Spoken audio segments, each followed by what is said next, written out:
നമസ്കാരം. സന്ധ്യാദീപത്തിലേക്ക് എല്ലാ സജ്ജനങ്ങൾക്കും സ്വാഗതം.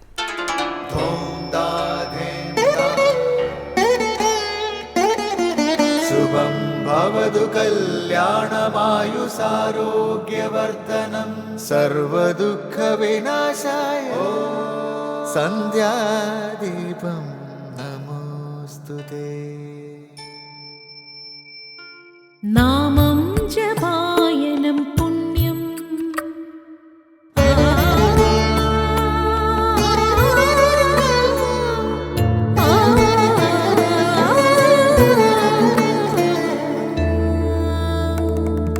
നാമം ജപായനം പുണ്യം നിരുപമദീപാങ്കുരം പോലെ സ്വരശ്രുതിലയവരമതുലം ദീവാങ്കണം മോക്ഷസംഗീതസാരം നീളും വഴിത്താരയിൽ ജീവതാരം മന്ത്രാലാപം മായാവിൻ നിൻ പ്രസാദം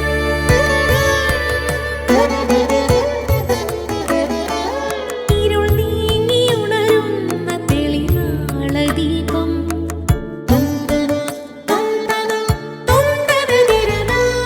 ഇരുൾ നീങ്ങിയുണരുന്ന തെളിനാളദീപം പ്രണവാമൃതം ചൊരിയുന്ന ദീപം ദീപം ദീപം ദീപം ദീപം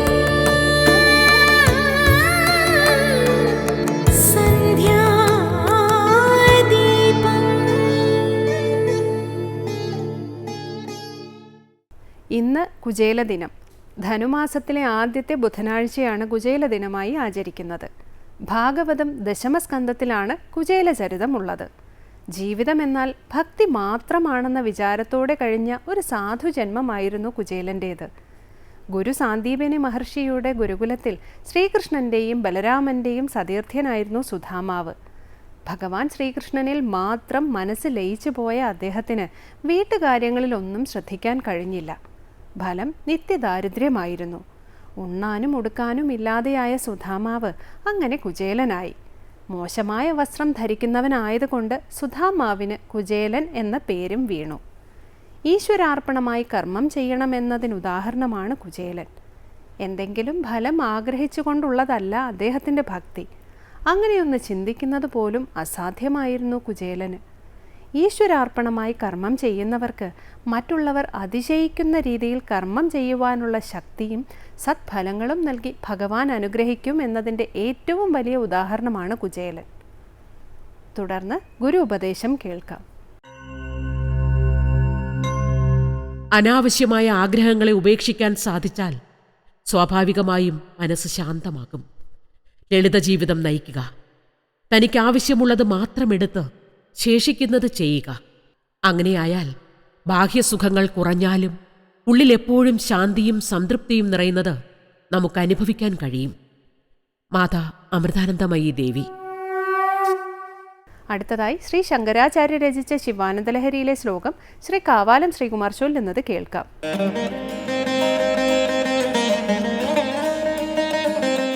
ബാണത്വം വൃഷഭത്വമർത്ഥവപുഷാ ഭാര്യാത്വമാര്യാപതേ ഘോണിത്വം സഖിത മൃദംഗവഹത ചേദ്യാദിരൂപം ദധൗ ത്വത്പാദേ നയനാർപ്പണം ച കൃതവാൻ ത്വദ്ദേഹഭാഗോ ഹരിഃ പൂജ്യാത് പൂജ്യതരസ്സ ഏവ ഹി ന ചേത് കോ വാ തദന്യോധികഃ ബാണത്വം വൃഷഭത്വമർത്ഥവപുഷാ ഭാര്യാത്വമാര്യാപതേ ഘോണിത്വം സഖിത മൃദംഗവഹത ചേദ്യാദിരൂപം ദധൗ ത്വത്പാദേ നയനാർപ്പണം ച കൃതവാൻ ത്വദ്ദേഹഭാഗോ ഹരിഃ പൂജ്യാത് പൂജ്യതരസ്സ ഏവ ഹി ന ചേത് കോ വാ തദന്യോധികഃ.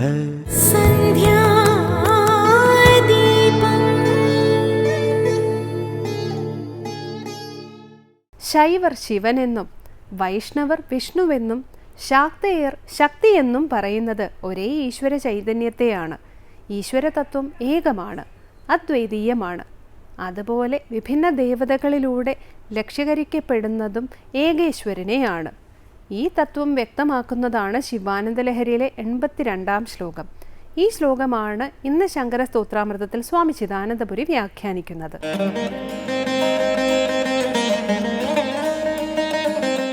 ശ്രീ ശങ്കര സ്തോത്രകൃതികളിൽ ശിവാനന്ദലഹരിയിൽ 81 ശ്ലോകങ്ങളാണ് കഴിഞ്ഞത്. ഏതെങ്കിലും പ്രകാരത്തിൽ മനസ്സ് ഭഗവാനിൽ, പരമേശ്വരനിൽ പ്രതിഷ്ഠിതമായാൽ അവൻ ജീവൻ മുക്തനായി തീരുന്നു എന്ന് പറഞ്ഞു. തുടർന്ന് ബാണത്വം വൃഷഭത്വമർദ്ധവപുഷാ ഭാര്യത്വമാര്യാപതേ ഘോണിത്വം സഖിതാ മൃദംഗവഹതാ ചേത്യാദിരൂപം ദധൗ ത്വത്പാദേ നയനർപ്പണം ച കൃതവാൻ ത്വദ്ദേഹഭാഗോ ഹരി പൂജ്യാത് പൂജ്യതരഃ സ ഏവ ഹി ന ചേത് കോവാ തദന്യോധികഃ. ഈയൊരു ശ്ലോകത്തിലേക്ക് കടക്കുമ്പോൾ നമ്മൾ പ്രത്യേകം ശ്രദ്ധിക്കേണ്ടത് ശൈവര് ശിവനെന്നും വൈഷ്ണവർ വിഷ്ണുവെന്നും ശാക്തേയർ ശക്തിയെന്നും ഒക്കെ പറയുന്നത് ഒരേ ഈശ്വരനെയാണ്. ഈശ്വരത്വം ഏകമാണ്, അദ്വിതീയമാണ്. വ്യത്യസ്ത ഭാവങ്ങളിൽ വ്യത്യസ്ത നാമങ്ങളിൽ ആരാധിക്കപ്പെടുന്നത് ഏകേശ്വരനാണ്. അതുപോലെ വിഭിന്ന ദേവതകളിലൂടെ ലക്ഷീകരിക്കപ്പെടുന്നതും ഏകേശ്വരനാണ്. ഇത് നമ്മൾ മനസ്സിൽ വെക്കണം. ശൈവഭാവത്തെ പ്രാപിച്ച് സ്തുതിക്കുമ്പോൾ ശിവനാണ് ഏറ്റവും കേമനെന്ന് പറയും. വൈഷ്ണവഭാവത്തെ പ്രാപിച്ച് സ്തുതിക്കുമ്പോഴോ വിഷ്ണുവാണ് ഏറ്റവും കേമനെന്ന് പറയും. അത് അതത് ഗുണഘടനയോടുകൂടിയ അഥവാ അതത് ആരാധനാ സമ്പ്രദായത്തിൽ മുന്നോട്ട് പോയിക്കൊണ്ടിരിക്കുന്ന ഭക്തർക്ക്, ഉപാസകന്മാർക്ക് പ്രചോദകമാകും വിധമാണ്. അങ്ങനെ നോക്കുമ്പോൾ വൈഷ്ണവ പുരാണങ്ങളിൽ എപ്പോഴും, അതുപോലെ വൈഷ്ണവ സ്തോത്രങ്ങളിലൊക്കെ വിഷ്ണുവിന് താഴെയാണ് ശിവനെന്ന് പറയും. ശൈവകൃതികളിൽ അതുപോലെ ശിവന് താഴെയാണ് വിഷ്ണു എന്ന് പറയും. ഇത് കണ്ട് നമ്മൾ ഭ്രമിക്കരുത്, അത് പ്രത്യേകം ശ്രദ്ധേയമാണ്. ഇവിടെ സർവശ്രേഷ്ഠനായിട്ട് വിഷ്ണുവെ പറയുകയാണ്. കാരണം ശിവനിലുള്ള അനന്യഭക്തി കൊണ്ടാണ് വിഷ്ണു സർവശ്രേഷ്ഠനായത്. എങ്ങനെ? ബാണത്വം വൃഷഭത്വം അർദ്ധവപുഷാ ഭാര്യത്വം ഘോണിത്വം സഖിതാ മൃദംഗവഹതാ ഇത്യാദിരൂപം ദധൗ. ഹേ ആര്യാപതേ, ആര്യയുടെ പതി ആയിട്ടുള്ളവനെ. ആര്യ അവിടെ പാർവതിയാണ്. ഇനി ആര്യ ഗംഗയാവാം, ഗംഗാപതേ എന്നർത്ഥം വരും. ബാണത്വത്തെ പ്രാപിച്ചു, ബാണഭാവം, ബാണം എന്നാൽ അമ്പ്. വൃഷഭത്വം, വൃഷഭഭാവത്തെ പ്രാപിച്ചു. ഭാര്യാത്വം അർദ്ധവപുഷ, അർദ്ധവപുസ്സുകൊണ്ട് ഭാര്യാത്വത്തെ പ്രാപിച്ചു. ഘോണിത്വത്തെ പ്രാപിച്ചു, പന്നിയുടെ ഭാവം. സഖിത, സഖിത്വത്തെ പ്രാപിച്ചു. മൃദംഗവഹത, വാദ്യോപകരണം കൊട്ടുന്നവനായി തീർന്നു. ഇവിടെ മൃദംഗം എന്ന് പറഞ്ഞു. ചില സന്ദർഭങ്ങളിലൊക്കെ പെരുമ്പറ എന്നും പറയുന്നുണ്ട്, അനകം എന്നും പറയുന്നുണ്ട്. ഏതായാലും ഈ ശ്ലോകം അനുസരിച്ച് മൃദംഗത്തെ കൊട്ടുന്നവനായി തീർന്നു. ഇത്യാദി രൂപങ്ങളെല്ലാം വിഷ്ണു ധരിക്കുകയാണ്. എന്ന് മാത്രമല്ല, ത്വത്പാദേ, നിൻ്റെ പാദത്തിൽ, നിൻ്റെ കാലിൽ നയനാർപ്പണം ചകൃതവാൻ, തൻ്റെ കണ്ണിനെ തന്നെ അർപ്പിക്കുകയും ചെയ്തു. അങ്ങനെ പൂജ്യാത് പൂജ്യതരഹ സഹ. അവൻ മഹാവിഷ്ണു പൂജ്യന്മാരിൽ വെച്ച് പൂജ്യതരനായി. ന ചേത് അല്ലാത്ത പക്ഷം കോവാത്തതന്യോധിക. മഹാവിഷ്ണുവേക്കാൾ അയാളേക്കാൾ ഉയർന്നവൻ മറ്റാരാണ്? ആരുമില്ല. അതുകൊണ്ട് തന്നെ സർവോത്കൃഷ്ട പദത്തെ മഹാവിഷ്ണു പ്രാപിച്ചു എന്ന് പറയുകയാണ്. എങ്ങനെയൊക്കെയാണത്? അതാണ് ഓരോ പദങ്ങളായിട്ട് വർണ്ണിക്കുന്നത്. നമുക്ക് അടുത്ത പ്രാവശ്യം ഒന്നുകൂടി ശ്രദ്ധിക്കാം.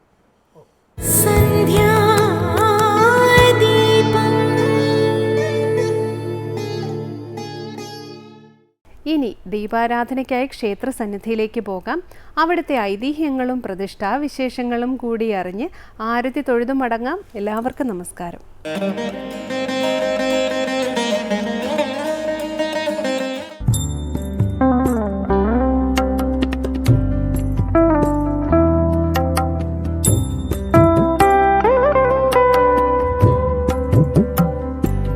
ഇത് രാമമംഗലം പെരുംത്രിക്കോവിൽ. പ്രഹ്ലാദസ്തുതിയാൽ സംപ്രീതനായി ശാന്തസ്വരൂപിയായ സാക്ഷാൽ നരസിംഹമൂർത്തി ഭക്തർക്ക് അനുഗ്രഹം ചൊരിഞ്ഞു കുടികൊള്ളുന്ന ദേവസ്ഥാനമത്രേ രാമമംഗലം പെരുംത്രിക്കോവിൽ. പാരമ്പര്യവും പ്രൗഢിയും ഒത്തുചേർന്ന് ഈ നാടിന്റെ സമസ്ത ഐശ്വര്യങ്ങളുടെയും പ്രതീകമായി കുടികൊള്ളുന്ന ക്ഷേത്രമാണ് രാമമംഗലം പെരുംത്രിക്കോവിൽ.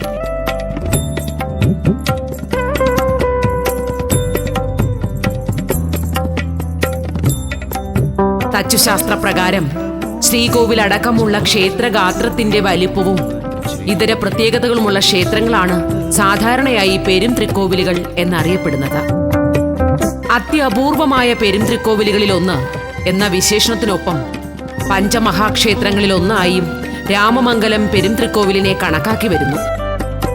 ഗജാകാരമായ കൂറ്റൻ ചുറ്റുമതിൽ, ഗാംഭീര്യമിയെന്ന ആനപ്പന്തൽ, വിളക്കുമാടം, വലിയ ബലിക്കൽപുര, കൂത്തമ്പലത്തോടു കൂടിയ വലിയമ്പലം, ദാരുശില്പങ്ങൾ കൊണ്ട് അലങ്കൃതമായ മുഖമണ്ഡപം, ഇരുനിലവട്ട ശ്രീകോവിൽ എന്നിങ്ങനെ ഒരു മഹാക്ഷേത്രത്തിന്റെ എല്ലാവിധ അംഗോപാംഗങ്ങളും അടങ്ങിയതാണ് രാമമംഗലം പെരുംത്രിക്കോവിൽ. എറണാകുളം ജില്ലയിലാണ് രാമമംഗലം പെരുംത്രിക്കോവിൽ സ്ഥിതി ചെയ്യുന്നത്. ക്രിസ്തുവർഷം 800 മുതൽ 1124 വരെ കേരളം ഭരിച്ചിരുന്ന പെരുമാൾ പരമ്പരയിലെ രണ്ടാമത്തെ രാജാവായ ചേരമാൻ പെരുമാളാണ് ക്ഷേത്രം പണികഴിപ്പിച്ചത് എന്നാണ് നിഗമനം.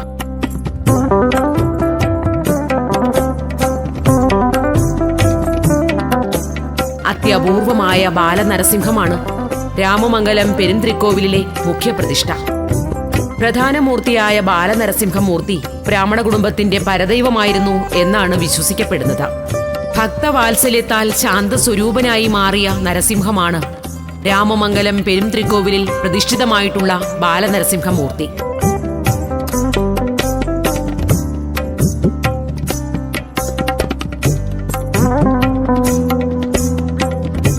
നരസിംഹ അവതാരത്തെക്കുറിച്ച് ഭാഗവതം സപ്തമസ്കന്ധത്തിൽ ഇപ്രകാരം വർണ്ണിച്ചിട്ടുണ്ട്. സനകാദി മുനിശ്രേഷ്ഠന്മാരുടെ ശാപം മൂലം വിഷ്ണു പാർഷദന്മാരായ ജയവിജയന്മാർ അസുരന്മാരായി പിറന്നു. ഹിരണ്യാക്ഷനും ഹിരണ്യകശിപുവുമായിട്ടായിരുന്നു അവരുടെ ആദ്യ ജനനം. ഭൂമിദേവിയെ അപഹരിച്ചു കൊണ്ടുപോയ ഹിരണ്യാക്ഷനെ ഭഗവാൻ ശ്രീഹരി വരാഹമായി അവതരിച്ച് നിഗ്രഹിക്കുകയുണ്ടായി.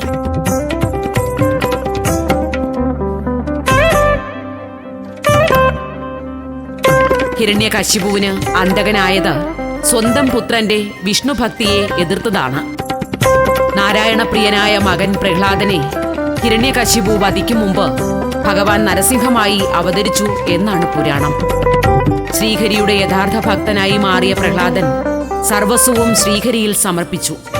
ബ്രഹ്മദേവന്റെ വരവലത്താൽ ദേവലോകം പോലും കീഴടക്കി താനാണ് ഇനി എല്ലാറ്റിന്റെയും അധിപനെന്ന നിലയിൽ അഹങ്കരിച്ച ഹിരണ്യകശിപു നാരായണനാമം ഉച്ചരിക്കുന്നത് പോലും പാതകമാക്കി.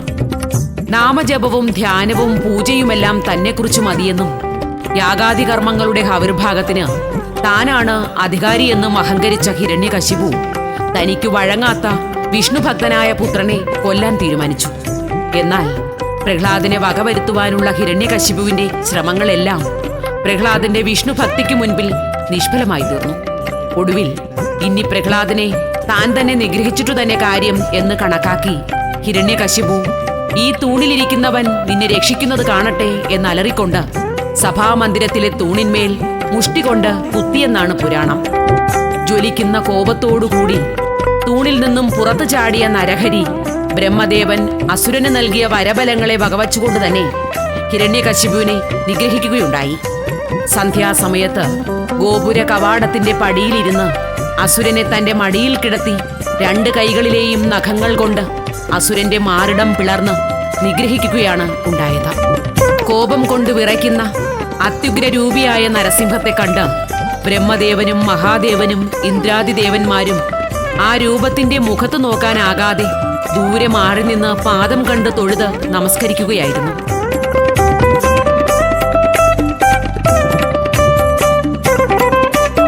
ഒടുവിൽ ഭഗവാന്റെ കോപം ശമിപ്പിക്കാൻ അവർ പ്രഹ്ലാദനെ തന്നെ ആശ്രയിച്ചു. തിരുനാമം ഉരുവിട്ടുകൊണ്ട് അടുത്തു ചെന്ന് നമസ്കരിച്ച പ്രഹ്ലാദനെ പിടിച്ചെഴുന്നേൽപ്പിച്ച ഭഗവാൻ ശ്രീഹരി വാത്സല്യ അതിരേകത്താൽ അടുത്ത് ചേർത്ത് നിർത്തി നെറുകയിൽ മുകർന്നു എന്നാണ് ഭാഗവത ഭാഷ്യം. പ്രഹ്ലാദനോടുള്ള വാത്സല്യത്താൽ കോപം മുഴുവൻ അലിഞ്ഞലിഞ്ഞു പോയി ഭഗവാൻ ശാന്തസ്വരൂപനായി മാറി പ്രഹ്ലാദനെ അനുഗ്രഹിച്ചു. രാമമംഗലം ദേശത്തിന് ആ നാമം സിദ്ധിച്ചതുമായി ബന്ധപ്പെട്ട് പറഞ്ഞു കേൾക്കുന്ന ഐതിഹ്യം ഇപ്രകാരമാണ്. ഈ ഗ്രാമത്തിൽ ശ്രീരാമനും അദ്ദേഹത്തിന്റെ 4 സഹോദരന്മാർക്കും ക്ഷേത്രമുണ്ടായിരുന്നതിനാലാണ് രാമമംഗലം എന്ന പേര് വരാനിടയായത് എന്നാണ് പഴമ. മാമലശ്ശേരിയിൽ ശ്രീരാമക്ഷേത്രവും മൂളക്കുളത്ത് ലക്ഷ്മണക്ഷേത്രവും മേൻമുറിയിൽ ഭരതക്ഷേത്രവും കീഴ്മുറിയിൽ ശത്രുഘ്ന ക്ഷേത്രവും സ്ഥിതി ചെയ്യുന്നു.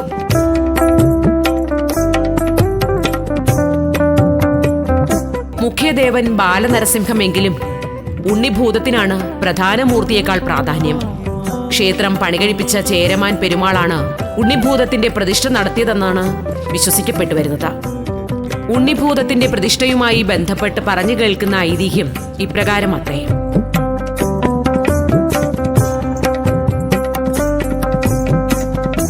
മുൻപ് വൈദിക ബ്രാഹ്മണരുടെ നേതൃത്വത്തിൽ ശ്രീലകത്ത് ബാലനരസിംഹമൂർത്തിയുടെ പ്രതിഷ്ഠാക്രിയകൾ നടക്കുന്ന സമയം ക്ഷത്രിയനായ പെരുമാൾക്ക് ശ്രീകോവിലിൽ പ്രവേശനമില്ലാതിരുന്നതിനാൽ അദ്ദേഹത്തെ ക്രിയകളിൽ സംബന്ധിപ്പിക്കുക എളുപ്പമല്ലായിരുന്നു. എന്നാൽ രാജപ്രീതിക്ക് അത് കൂടിയേ കഴിയൂ എന്ന തിരിച്ചറിവ് അവർക്കുണ്ടായിരുന്നു. അതിനാൽ പെരുമാൾക്ക് തൊട്ടു ജപിക്കാനും ക്രിയകൾ നടത്തുവാനുമായി മൂലബിംബത്തിൽ നിന്നും ഒരു ദർഭ ഓവിലൂടെ പുറത്തേക്ക് ഇട്ടുകൊടുത്തിരുന്നു. തികഞ്ഞ ശിവഭക്തനും യോഗിയുമായിരുന്ന പെരുമാൾ ഓവിന്റെ ചുവട്ടിലിരുന്ന് പ്രതിഷ്ഠാക്രിയകളിൽ തന്റെ ഭാഗം അനുഷ്ഠിച്ചു. ക്ഷേത്രത്തിലെ പ്രധാന കൊടിമരത്തെ കൂടാതെ ഉണ്ണിഭൂതത്തിന്റെ നടയിൽ ഒരു ചെറിയ കൊടിമരവും പ്രതിഷ്ഠിക്കപ്പെട്ടിരിക്കുന്നു. ഈ ചെറിയ കൊടിമരത്തിന്റെ സ്ഥാപനത്തിനു പിന്നിൽ ഒരു ചരിത്രമുണ്ട്. 1992 ധ്വജപ്രതിഷ്ഠയെ പറ്റിയുള്ള ആലോചനകൾ ആരംഭിക്കുമ്പോൾ തന്നെ പെരുംതൃക്കോവിലപ്പന് ധ്വജപ്രതിഷ്ഠ നടത്തുന്നതിനോടൊപ്പം ഉണ്ണിഭൂതത്തിന് ഒരു ചെറിയ കൊടിമരവും നിർമ്മിക്കണമെന്ന് അന്നത്തെ ക്ഷേത്ര ഭാരവാഹികളും നാട്ടുകാരും തീരുമാനിച്ചിരുന്നു. കുട്ടിത്തമുള്ള ഉണ്ണിഭൂതത്തിന് കളിപ്പാട്ടം പോലെ ഒരു കൊടിമരത്തിന്റെ ചെറിയ മാതൃകയുണ്ടാക്കി ശ്രീലകത്ത് വച്ചുകൊടുക്കാനായിരുന്നു ആദ്യ ഉദ്ദേശം. എന്നാൽ ഉണ്ണിഭൂതത്തിന്റെ ഹിതം അതായിരുന്നില്ല. തനിക്ക് കളിപ്പാട്ടം പോരാ, കൊടിമരം തന്നെ വേണമെന്ന് ശ്രീഭൂതനാഥനായ ഭഗവാൻ കൊടിമരത്തിന്റെ കണക്കുകൾ തയ്യാറാക്കിയ തന്ത്ര തച്ചുശാസ്ത്രജ്ഞൻ വേഴപ്പറമ്പിനോടും അന്നത്തെ ക്ഷേത്ര ഭാരവാഹികളോടും സ്വപ്നത്തിൽ ആവശ്യപ്പെട്ടുവട്ടെ. ദേവന്റെ ഹിതം ഇതാണെന്നറിഞ്ഞപ്പോൾ ഉണ്ണിഭൂതത്തിനും ധ്വജപ്രതിഷ്ഠ നടത്തുവാൻ തീരുമാനിക്കുകയും തുടർന്ന് 6.25 കോൽ ഉയരമുള്ള കുട്ടിക്കൊടിമരം ഉണ്ണിഭൂതത്തിന് സ്ഥാപിക്കുകയും ചെയ്തു.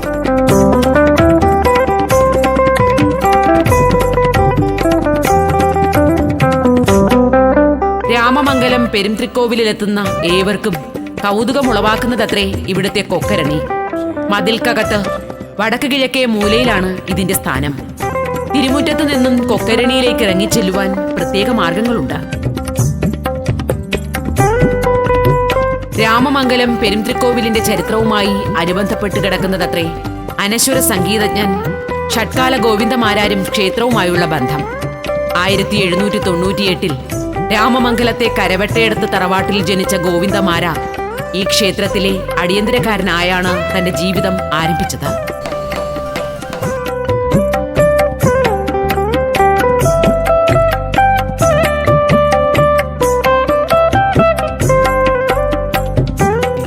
രാമമംഗലം ക്ഷേത്രത്തിൽ മുഖ്യപ്രതിഷ്ഠയായ നരസിംഹം പടിഞ്ഞാറോട്ടും ഉണ്ണിഭൂതം വടക്കോട്ടും ദർശനമായാണ് കുടികൊള്ളുന്നത്. വട്ട ശ്രീകോവിലോട് കൂടിയ ക്ഷേത്രത്തിൽ നിത്യേന 5 പൂജയും 3 ശീവേലിയും നടത്തിവരുന്നു. 5 പൂജയിൽ എതിർത്ത പൂജ, ഉച്ചപൂജ, അത്താഴപൂജ ഇവയ്ക്ക് ശേഷം ദേവനെ എഴുന്നള്ളിച്ചുകൊണ്ട് ശീവേലി നടത്തപ്പെടുന്നു. ആഘോഷ അവസരങ്ങളിൽ ശീവേലി എഴുന്നള്ളിപ്പിന് മാറ്റുകൂട്ടുന്നതിനായി ദേവനെ ആനപ്പുറത്ത് എഴുന്നള്ളിക്കുന്ന പതിവും ഇവിടെയുണ്ട്.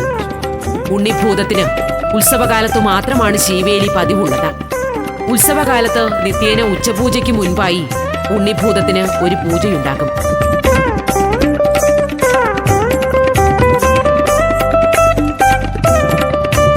ഇരിങ്ങാലക്കുട ആമല്ലൂർ കാവനേട്ടേക്കാണ് പെരുംതൃക്കോവിലിലെ തന്ത്രം.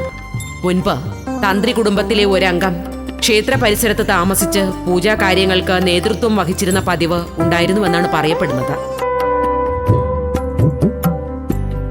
പാൽപായസമാണ് പെരുംതൃക്കോവിലപ്പന്റെ പ്രധാന നിവേദ്യം. പാൽപായസത്തെ കൂടാതെ തിരുമുഖം, ചന്ദനം ചാർത്തൽ, മുഴുക്കാപ്പ് എന്നിവയും പ്രധാന മൂർത്തിയുടെ വിശേഷപ്പെട്ട വഴിപാടുകളാണ്.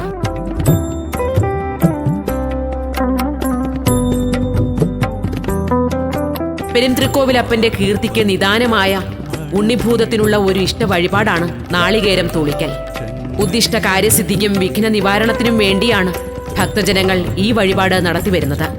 ഭക്തർ ഉള്ളുരുകി പ്രാർത്ഥിച്ച് നടക്കൽ വയ്ക്കുന്ന നാളികേരങ്ങൾ തിരുനടയിൽ വച്ച് തന്നെ എറിഞ്ഞുടയ്ക്കുന്നതാണ് നാളികേരം തൂളിക്കൽ എന്ന ചടങ്ങ്.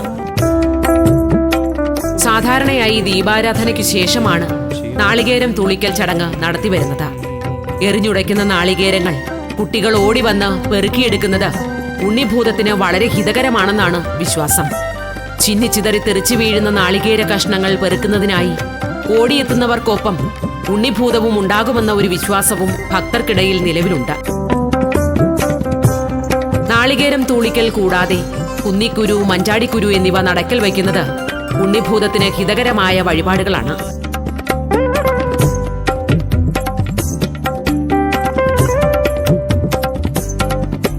മുഖ്യദേവന്മാരായ നരസിംഹത്തെയും ഉണ്ണിഭൂതത്തെയും കൂടാതെ ഭദ്രകാളി, ശാസ്താവ്, ദുർഗ, ഭഗവതി എന്നിവർ ഉപദേവന്മാരായി പെരുംതൃക്കോവിലിൽ കുടികൊള്ളുന്നു.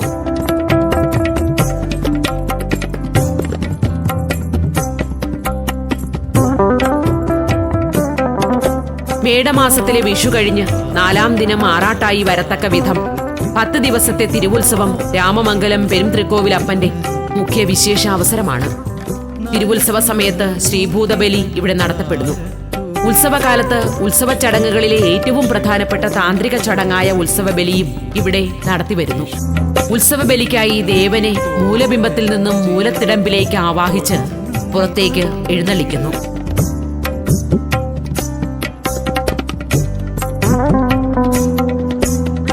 ഉത്സവകാലത്ത് രാത്രി അത്താഴപൂജയും ശീവേലിയും കഴിഞ്ഞ് 5 പ്രദക്ഷിണത്തോടുകൂടി വിളക്കിനെഴുന്നള്ളിപ്പ് നടക്കുന്നു. ആറാട്ടിന്റെ തലേനാൾ വലിയ വിളക്കും പള്ളിവേട്ടയും നടത്തപ്പെടുന്നു.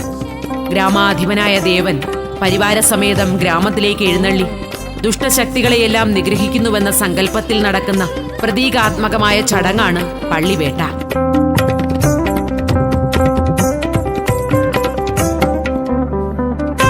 ആറാട്ടു ദിനം പുറത്തെഴുന്നള്ളിക്കുന്ന ദേവനെ ആറാട്ടുബലിയെ തുടർന്ന് ആറാട്ടുകടവിലേക്ക് എഴുന്നള്ളിക്കുന്നു. അവിടെ നടക്കുന്ന ആറാട്ടു ചടങ്ങുകൾക്ക് ശേഷം ദേവനെ ക്ഷേത്രത്തിലേക്ക് തിരിച്ചെഴുന്നള്ളിച്ച് കൊടിയിറക്കി ദേവചൈതന്യം ശ്രീലകത്തെ മൂലബിംബത്തിൽ ലയിപ്പിക്കുന്നതോടെ തിരുവുത്സവത്തിന് പരിസമാപ്തിയാകുന്നു.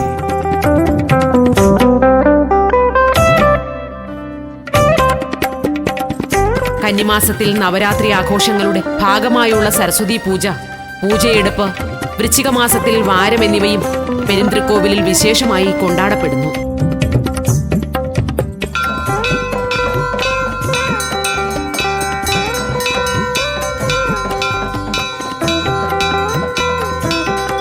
ശാന്തസ്വരൂപിയായ പെരുംതൃക്കോവിലപ്പന്റെ അനുഗ്രഹാശിസുകൾ സ്വീകരിച്ച് മടങ്ങുമ്പോൾ ഓരോ ഭക്തനും അനുഭവവേദ്യമാകുന്നത് ഒരു ജന്മത്തിന്റെ മുഴുവൻ സാഫല്യമാണ്.